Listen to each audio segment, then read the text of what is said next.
Welcome back. Another Watching Privacy episode, season 2, episode 8 with Brett and Raju. And I would ask you guys how you're doing, but I think we got a lot to cover this week. It's been pretty busy, so we'll just dive right in, and I'll assume that you're doing all right. So right off the bat, uh, there was this interesting little story that was there, and then it went away. What happened there? Well, hmm. Maybe I can find it.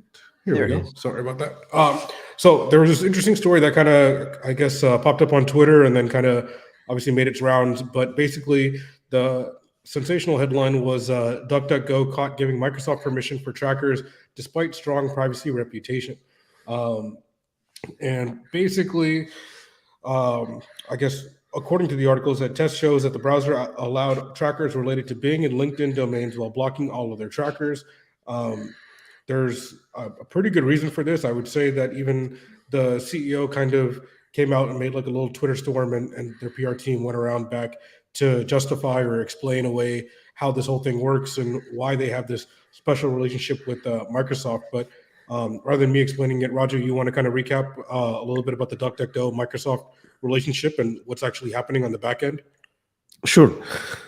So this is nothing to do with DuckDuckGo search. This is related to their engine. I mean, the browser, and I don't think the browser is fully available yet. It's in private beta, I believe, and they opened up the browser to select people, and they've been testing it, and they recognize that a lot of trackers are being blocked, except Microsoft, and they pointed that out. And DuckDuckGo was positioning themselves as a privacy browser, and but they're not tracking Microsoft trackers and blocking Microsoft trackers. So that was the issue, and that was raised on Twitter. And the CEO responded saying, there was some agreements with Microsoft on that front. And in hindsight, it's not very surprising, because if you look at how their browser was built, it's a wrapper on top of the Edge browser. Or if it is maybe a different operating system like a Mac, it'll likely be a wrapper on top of Safari. So they're not building a browser from scratch. They're building a wrapper on top of the native browser of the operating system. In case of Microsoft or Windows, it's Edge browser. So which also means you're dependent on something else, in this case the Microsoft's Edge browser. And this is the model that DuckDuckGo took, which is building a wrapper or a privacy wrapper on top of another company. And that's precisely what they do with search too, where the DuckDuckGo search is not their own index. It is a wrapper on top of Bing. And obviously ads show up there, and they say it's anonymized and all of that, because their product is completely built on top of another vendor's product, in this case Microsoft. And Microsoft has some businesses that are also into ads.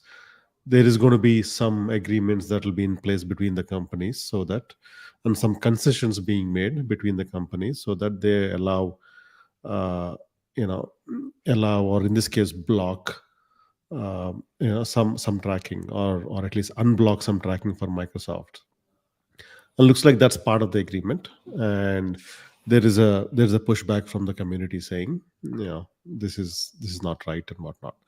In hindsight, it would have been better if DuckDuckGo exposed that and mentioned that openly. And frankly, it's I actually appreciate the work some of the companies Brave and DuckDuckGo are doing. They're not perfect, but they're at least doing something for privacy. And majority of our industry or majority of the companies out there are abusing privacy. And this basically provided an opening for the industry, and everyone starts attacking them. So that's how I'm seeing it now. If DuckDuckGo is open about it, it would have been better.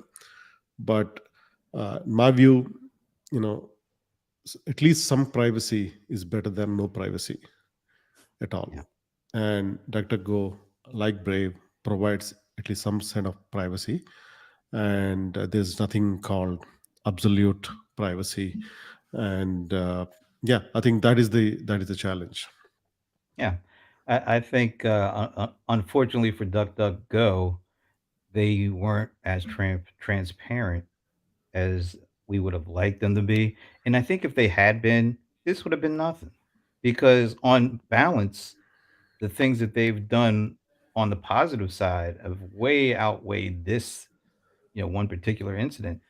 It's just a shame that it took this somebody finding what was going on out and for them to come clean. And Mhm. maybe it's just a good lesson at this point because we want to see, like you said, the Duck Duck Goes, the Braves of the world, going in the right direction. Sometimes it may be a two-step forward, one step back, maybe hopefully three or four step forwards and one step back. But that's you got to look at it like that. I don't think you can kill them for this. I think hopefully, like I said, this lessons learned. If you're going to be focusing on privacy first, you got to be transparency first, or 1A or 2 or whatever you want to call it, because you can't be kind of be privacy first without being transparent about it. So hopefully they've learned a lesson. I hope they continue to go the direction they're going, but I do hope that they don't try to hide something because, like I said, 99 things out of 100 good. You got to live with the one to take the 99. So Yeah, I mean, ultimately, I think what you guys said is spot on. I mean, you can't let perfect be the enemy of the good. I mean, DuckDuckGo has kind of been a pioneer for raising the conversation of privacy. And granted, like you said, might not be perfect, but I think even after the backlash, the CEO coming out and being as open as he was and trying to explain it and make it, the best way he could, shows that there is some personality behind it, and it's not like as faceless as a lot of bigger companies are with like a corporate PR statement. I'm sure they issued those as well, but at least the CEO was out there trying to rectify or clarify, respond to tweets, and things like that. One quick question, Raju, you might know the answer to this. Isn't Edge built on top of Chromium? So Yes. DuckDuckGo is built on top of Edge, which is built on top of Chromium's engine. Why Yes. would you not just wrap Chromium rather than wrapping Edge? Maybe like the There, Microsoft there's a lot deal? of there's a lot of engineering involved in wrapping around Chromium than wrapping around Edge. I mean, the reason is, uh, in order to use a rendering engine, and Chromium, at least the core part of Chromium is a rendering engine, you have to do Mhm. a lot of work. Number one. Number two, Chromium is still, there's a lot of Google in there. You have to de-Google it, And and Microsoft which did. means Microsoft did, and that is probably a year's worth of effort. Instead of going through that, because these guys probably want to get to the market quick, they're trying to save on that. Like take their search engine. The best way to build a search engine that is privacy centric is do the index, Yeah. but index is damn hard, which is what Brave is doing, and I really commend them for that. And which is same as building your own rendering engine or building on top of it. It's not just simple, take the rendering engine and do it, right? The details do matter. Take something like a translation. Default, you can assume that the translation is Google Translate. Well, do you have an alternative translation engine? I mean, Microsoft uses their own translation engine for that. What is the alternative to every single out there? Spell check. How do you deal with that? Grammar check. How do you deal with that? So, browser and the rendering engine and all the things, services that are added on top of it requires a lot of effort. And if you don't have all these services, you have to rely on other services, and which is what. So they are picking a lesser of evil, I guess, in case of Mhm. DuckDuckGo. So they picked Edge instead of Chromium, and they, without having to do a lot of work and engineering, they are able to get to market quick. Gotcha. That makes sense. And it's a great way to put it. Because I was wondering the same thing. Why don't they just go right to Chromium? But Microsoft has enough resources to kind of strip out some of the things, and it makes it a little easier to piggyback off of that as opposed to starting from scratch. It sounds like. Yeah, yeah. and they have some certainly. One of the point that stands out in this episode for me is we were talking about transparency, and it's a good learning, even for all of us, which is the companies that are focusing on privacy are held to a higher standard compared to the companies that are abusing privacy. We don't ask how, say, companies like maybe a Google for Chrome is abusing privacy or protecting privacy, but we do expect that from privacy protecting companies. So it's Mhm. almost like we have two different standards for these, and that's probably a good lesson for Duck.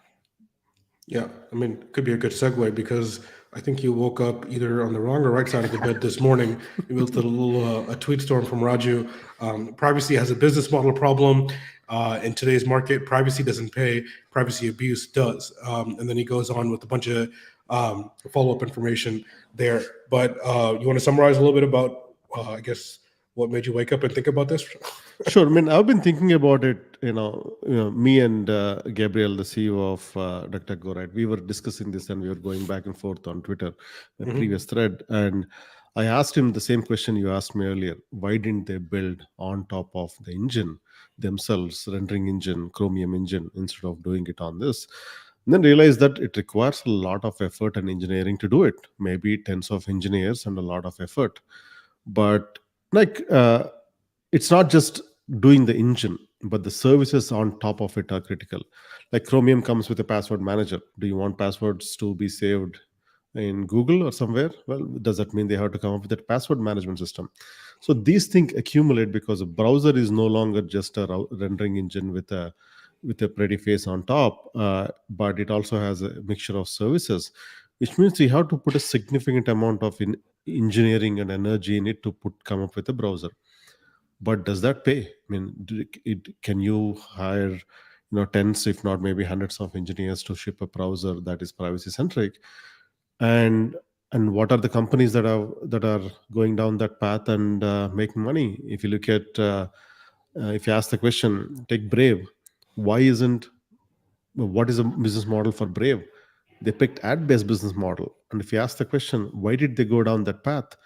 Because if they say pay for the browser, that doesn't make money.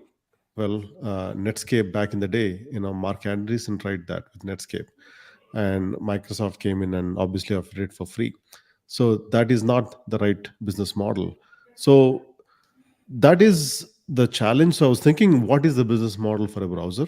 And it went down this path. And basically, what the realization, or at least more clarity in realization, is the people are used to paying or not paying according to them, and there's no friction.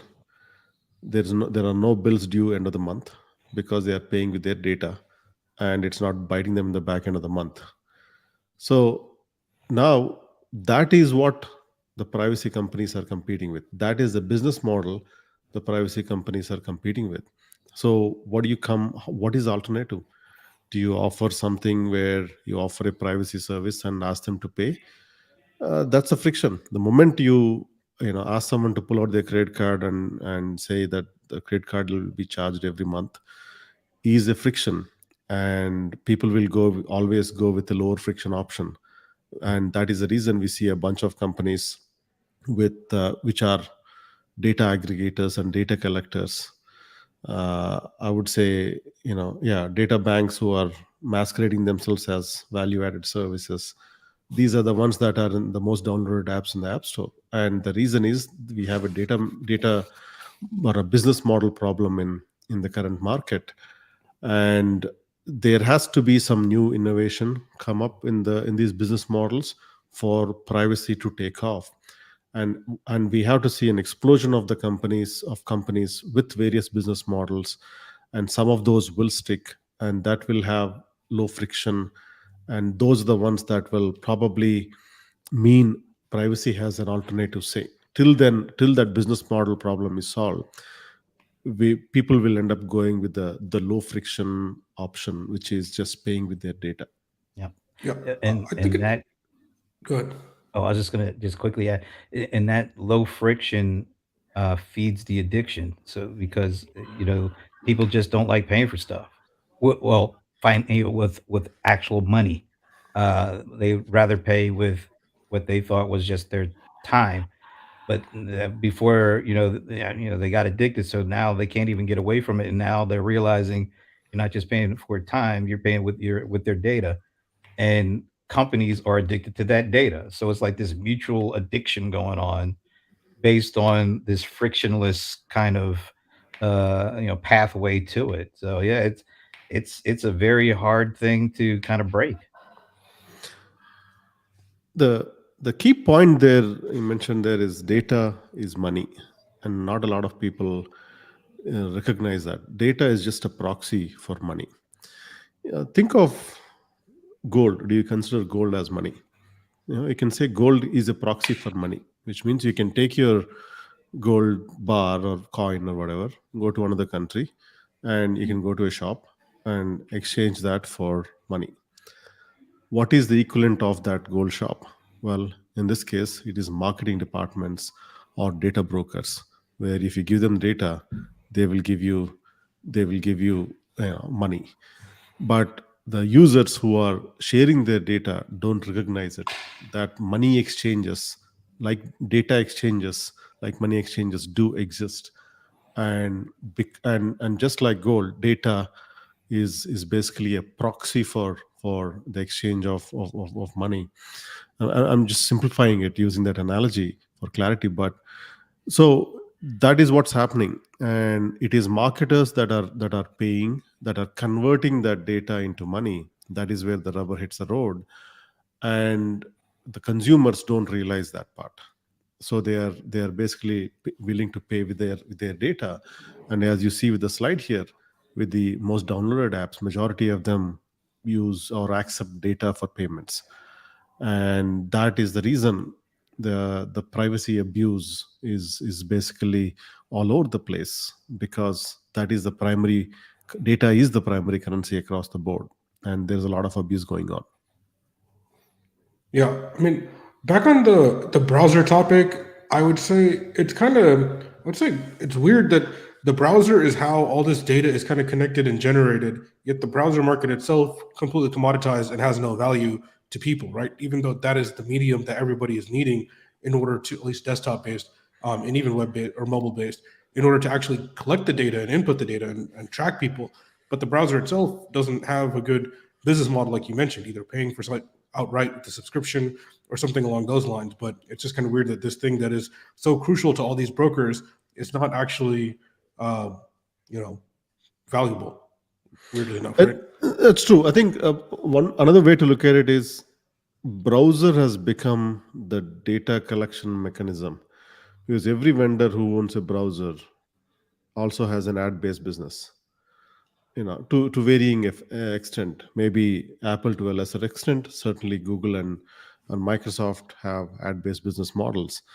And how about Firefox? That brings up the question.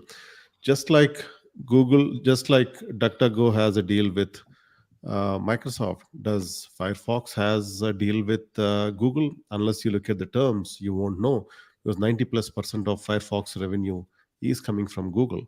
So because that being a default service, a default search engine, so it is possible that something like that might exist. Somebody has to dig into it, but we shouldn't rule that out. So that points back to the same issue. Browser doesn't.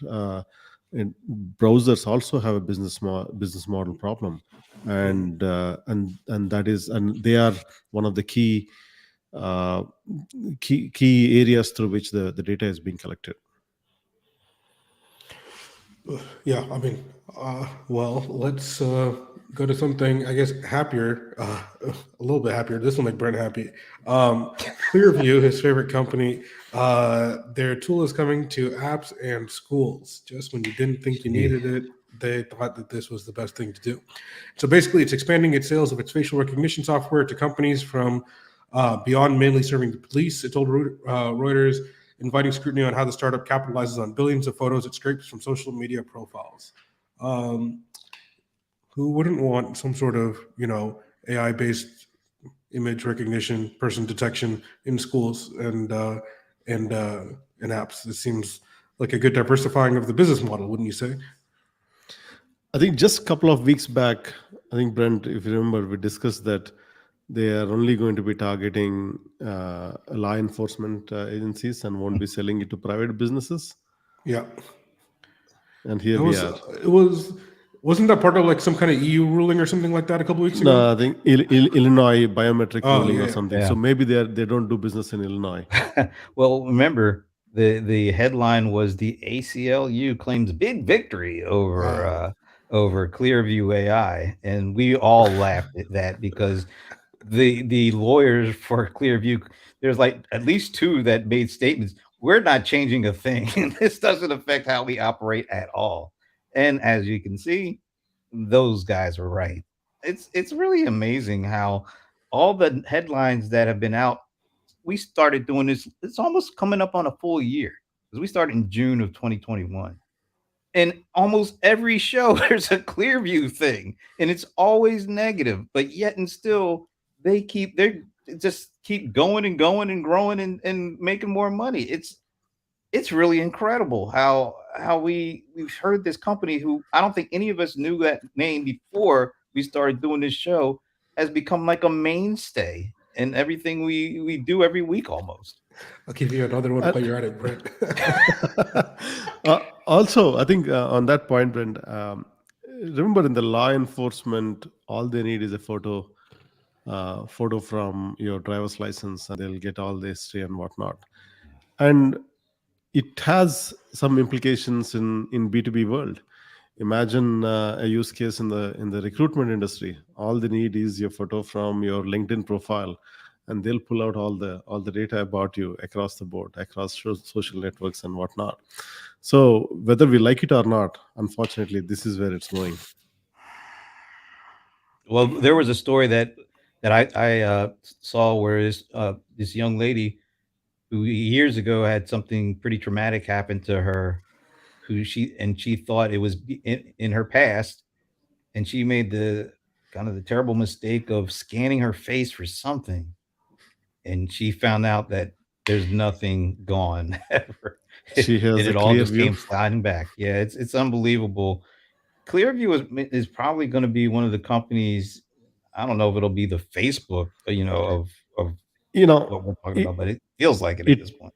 it makes Facebook afraid. That says a lot. Jesus. Yeah, I'd say they're better protected than Facebook because, I mean, Facebook works for the government obviously too, but these guys are a little bit more like public and known. At least like not everybody knows how much Facebook works with the government, but at least here it's pretty clear for Clearview. And even in this case, for the ICO case, I mean, first of all, 7.5 million is like pennies at this point, and then it doesn't really go on to say how many people were affected. So I mean, it just says 7.5 million pounds is the fine, and they have to delete stuff. And the reason that this ruling is coming separate from the EU ruling is just because the whole Brexit thing. So this is like a UK specific fine that's coming through. But I mean, 7.5 million. I'm sure they collected more than 7.5 million images, right? I mean, bare minimum for sure in that country. I'd say probably 10 times that, maybe even more. So the fine amount doesn't even deter anybody at this point. It almost feels like, the lawyers came out for the ACLU press release. The lawyers are like, we don't even need to say anything for this thing. This is The lawyers the lawyers cost more than 7.5 million. So. Wow. But I mean, I think this story about like even just the UK issuing its own rule kind of is a good segue even to the next one too, because the New York Times had a good story earlier this week about the end of borderless data, or the era of borderless data is ending. And so nations are accelerating efforts to control data produced within their perimeters, disrupting the flow of what has become kind of digital currency. So this is also just like what Raju was talking about, how data is kind of like a money equivalent more or less at certain points. And the article kind of goes on in a couple different directions, and it basically talks about different regulations happening across different countries. We've seen it happen in obviously China, India, Russia, in Europe. I mean, this kind of fragmented internets where every country will end up having its own, or every region will kind of end up having it. Raju's talked about this a couple times in the past too.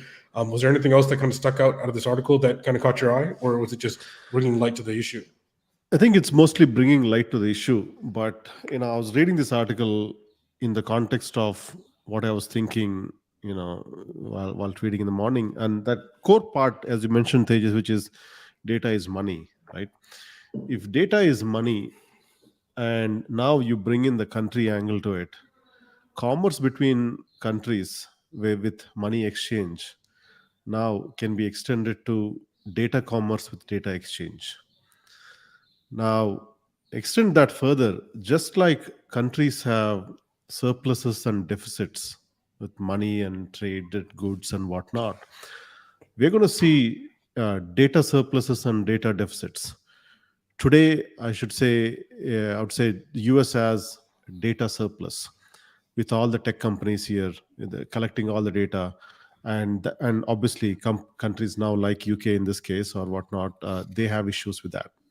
So US has a data surplus, and other countries recognize that issue, and they want to balance the trade.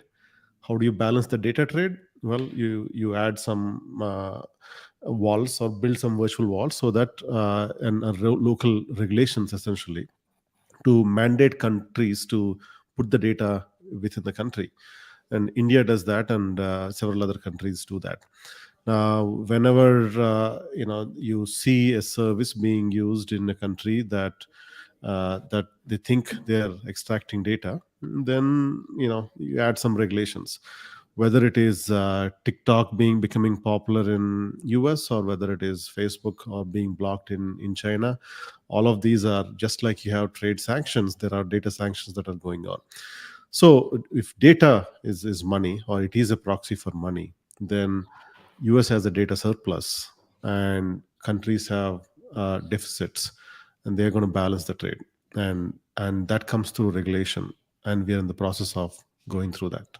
And over the next few years, we're going to see these countries build virtual walls through regulations to balance the trade, and that's the new reality.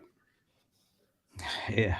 It feels, is it going to be like a digital OPEC or something? Because it feels like it's, you have the, I guess the thing about, oil and that kind of stuff is that there's a physical footprint that becomes somewhat of a barrier. So some countries have it, some countries don't. So they're able to capitalize on it.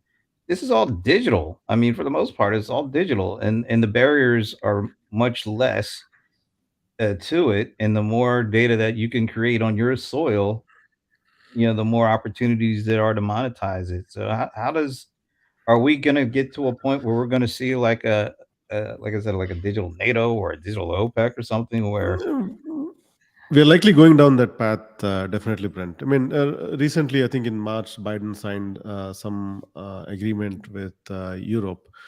I think it's also mentioned in this article, to exchange data, and it was shut down. But I think those are happening. In other words, or another way to put it is, so far, when it comes to data, it has been Wild West. Now there is some order coming. Whether we like it or not, governments like to take control of that. They have, each government has their own reasons. That's a different problem altogether. But certainly some countries and companies benefited when it was a Wild West. Now, when order coming, and each country's becoming more in tune and seeing the value of this, they're going to act on it, and that's what we are seeing. And I think we discussed this topic even in the last season, and it's good to see it coming again. New York Times is probably a few months behind, but good to see it at the forefront. Take some time to watch the episodes, recap it all, write the notes down, and then come up with an original article. So we got to give them a break. I'm waiting for the watching Privacy in Wordle whenever that comes around. I mean, let's not talk about how Wordle's tracking you, Brent. But I don't want to quite go there. The other story that was kind of interesting and was about navigating data privacy landscape for autonomous and connected vehicles, balancing consumer privacy and monetization. And I feel like last season we talked about this too, where there's a lot of services, especially from insurance companies, that are offering these connected cars, and you plug in a little device and it'll keep track of your driving acceleration, your braking, how many miles you're driving, all that kind of stuff, and offer you a more quote relevant insurance rate. And then every single one of these cars that you buy nowadays is pretty much a computer on wheels. I mean, they're all connected. They all have, internal, cellular modems that basically download updates to the car. They'll download maps data, and all that information is being fed right back to the manufacturer. And I don't think anybody, I don't know, I've never really signed a privacy policy when you bought a car. I'm not sure about you guys, but I don't know if that exists or if it's like implicit in whenever you buy the car. Maybe it's buried into some of the, I guess, documents that the finance manager guy makes you sign in between the warranties and things like that. But in general, yeah, I mean, I think this is going to become a bigger and bigger concern because there's a lot of data about transportation, and it's kind of ripe for the taking because nobody's really doing much with it, and it probably could get better, right? It could get better, and I think some companies do provide that option. I don't know if every company does. If you take Tesla, for example, they have, I think, data sharing section where you can disable, and the good news is it's disabled by default. You can choose to share the data, but by default it's disabled. So defaults do matter, and it is likely that it's enabled by default for majority of the companies. And if you ask the question, who needs that data? It is the insurance companies that'll likely benefit from that data, and there are others. Just like Clearview, Clearview's data is for biometric facial recognition. This data is locations to, your driving patterns, to the stores you visit. There's another dimension to it, and that is obviously, data is collected, and that is where data aggregators come in and aggregate the data. Now, insurance, I'm actually not a long term. I'm not a believer in insurance companies because at the end of the day, if you look at insurance companies, it is good drivers subsidizing bad drivers for the most part because there's no data, and certainly data helps, but I also think there's a business model problem even in the insurance industry because if you look at the spending of car companies or insurance companies, look at the number of insurance ads you see on TV. That's a lot. That tells you they're spending a lot on sales and marketing. That tells you there's a lot of good fat margin there. That tells you we are being overspent on marketing, on our insurance. So we are the ones paying for those ads. Now, if you look at the numbers, I think auto manufacturers, take someone like Ford or GM, roughly they spend about $2 billion every year in sales and marketing. Insurance companies, I think Geico, or the bigger one is State Farm, they spend about maybe 1.5 or somewhere around that in marketing. And these are massive marketing budgets, which means the margins are there. What will likely happen with the electrification and autonomous and whatnot? What is likely happening is all the data that is being collected is at the car level, and it will be the car manufacturers that will be providing the insurance because they have the data. That means bad drivers get to pay for bad driving because the prices for that individual will end up going up instead of good drivers subsidizing bad drivers, which is the current model of insurance providers. I think we'll likely move to a new model when car manufacturers themselves offer insurance. Tesla does that, and it's a matter of time before everyone else follows that speed. Because now all of a sudden, you have a customer, insurance becomes a line item, and you get to keep the customer acquisition costs. So there is a disruption coming in the car insurance industry, and I'm looking forward to it, certainly, because it is possible that if you're looking at the advertising budget, it is likely that the insurance companies are making as much money as the car manufacturers. That's insane. So now car companies would love to keep that additional money, and that is the direction we are moving.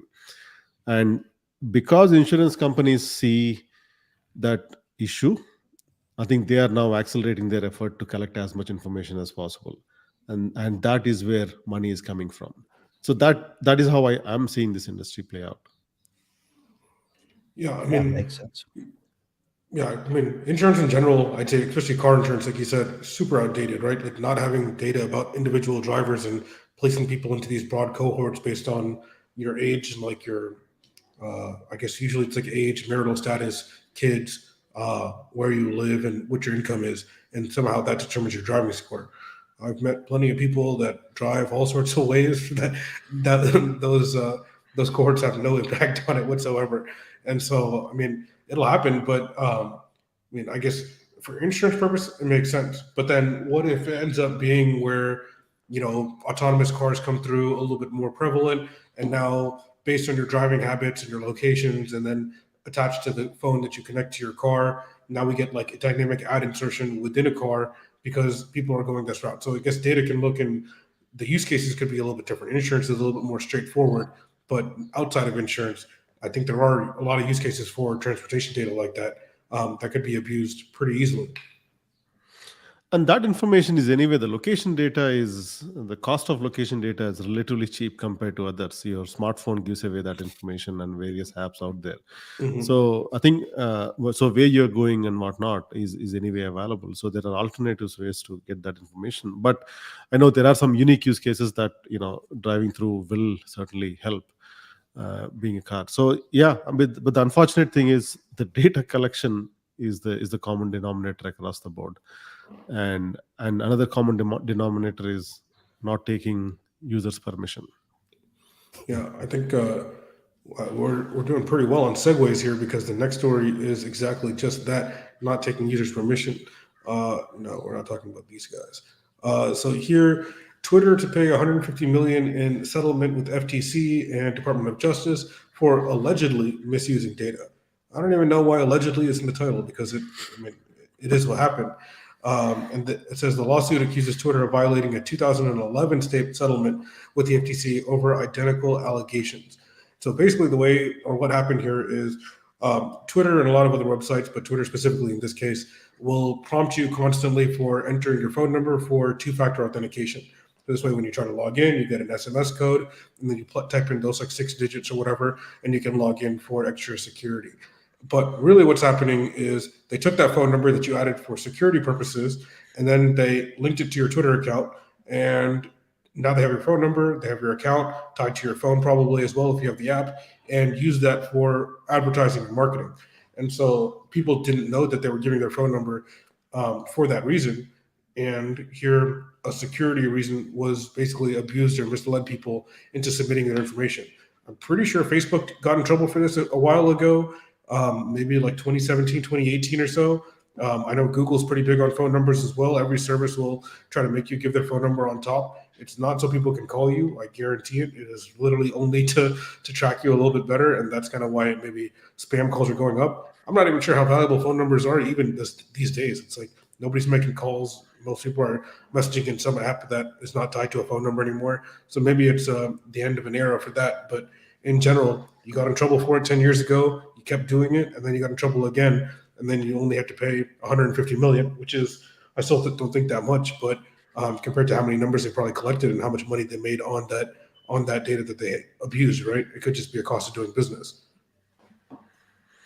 It's likely that, and it's sad to see these companies use this, because once you have the phone number, because it's authentication, you're logging into that app, and then they got your app, and app obviously requests permission for various others, like maybe a microphone and camera and whatnot.